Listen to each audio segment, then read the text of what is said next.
자, 다음 이야기 하나 더 살펴보겠습니다. 박근혜 전 대통령 얘기인데요.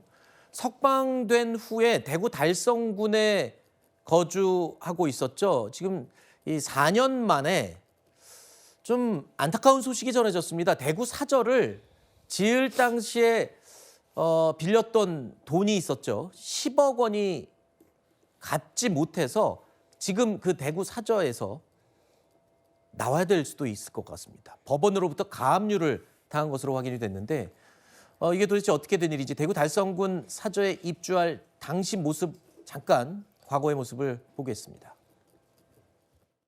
대구 시민 여러분, 박근혜입니다. 힘들 때마다 저의 정치적 고향이자 마음의 고향인 달성으로 돌아갈 날을 생각하며 견뎌냈습니다.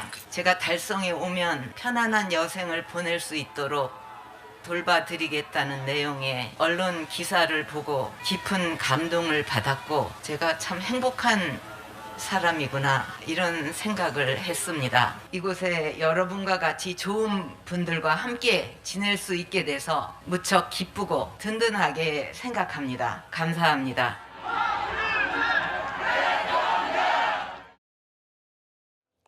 법원의 가압류라뇨. 이게 그냥 상식적으로 생각하면 가압류되고 이러면 혹시 집에서 나와야 되는 건가요? 어떻게 되는 건가요? 지금 어떻게 된 일입니까? 그러니까 이게 일단은 지금 보면 그 각자 채무가 얼마나 남았는지에 대해서 얘기하는 게 좀 다릅니다. 그러니까 네. 김재희 씨 측에서는 지금 10억의 채무가 있다. 박 전 대통령이 지금 갚아야 되는 게 그렇게 네. 얘기를 하고 있고 지금 거기에 대해서는 이 박 전 대통령 측에서는 채무 금액이 10억 원인지에 대해서는 다툴 여지가 있다. 뭐 사실상 3억이다. 이렇게 얘기를 하고 있는 상황이라 네. 결국 이게 과거를 거슬러 올라가 보면 박 전 대통령의 책을 판 그 이익금을 네. 구두로 10억 정도는 이 박 전 대통령이 가져갈 수 있도록 보장해주겠다라고 했는데 그 부분에 대해서 판매 이익금을 보장하겠다라고 했던 약속을 지금 뒤집힌 거 아니냐 이런 얘기도 나오는 상황이고 네. 말씀 주신 이 가압류에 대해서는 지금 민사소송 결과가 나오기 전이라도 사실 네. 그 필요성이 인정이 된다라고 하면 집행할 수 있다라고 합니다. 네. 그래서 지금 상황에서 이 둘 사이의 채무 금액에 대한 이견이 좁혀지지 않고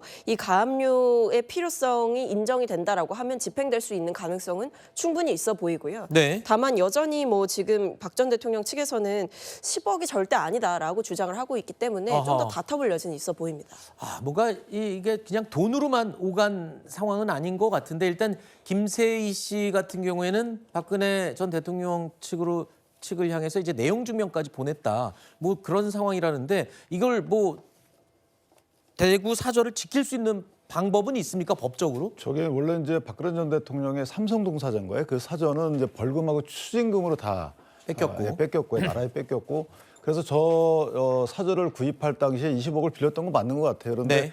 2021년도에 말씀 주신 대로 책을 이제 가세연이 출판하면서 네. 내부에 어떤 계약이 있었나 봐요. 계약 해석 관련해서 10억이 갚아야 되는 돈인지 갚지 않아도 되는지 돈인지에 대한 의견이 있는 거고 이견이. 네. 그런 상태인데 저는 좀 아쉬운 부분이 박 전 대통령이 현재 거주하고 있는 저 사저를 팔고 딴 데를 갈 이유가 없잖아요. 네. 근데 그걸 가압류한 이유는 사실은 충분히 인정 못 받을 것 같다, 개인적으로. 아. 왜냐하면 가압류 그냥 묶어놓는 거거든요. 네. 그래서 법원 재판에서 만약에 박 전 대통령 측의 말이 맞는지 아니면 김세희 씨 측의 말이 맞는지 결정에 따라서 그냥 뭐 갚아라라고 하거나 경매 붙이면 될 텐데 저걸 미리 가압류해 놓는다는 거는 조금 좀 심한 처사가 아닌가 개인적으로. 그러니까 명확한 건 이겁니다. 이 그냥 제목만 보면은 25억의 돈을 빌렸는데 15억만 갚고 10억을 박 전 대통령이 김세희 씨한테 안 갚아갖고 쫓겨나게 됐다. 뭐 이렇게 오해를 할 수가 있는데 사실 내용을 들여다보면 계약 관계가 책 판매 대금을 어떻게 계산하느냐에 대한 논란이 아직 남아있다. 그런 차원이군요.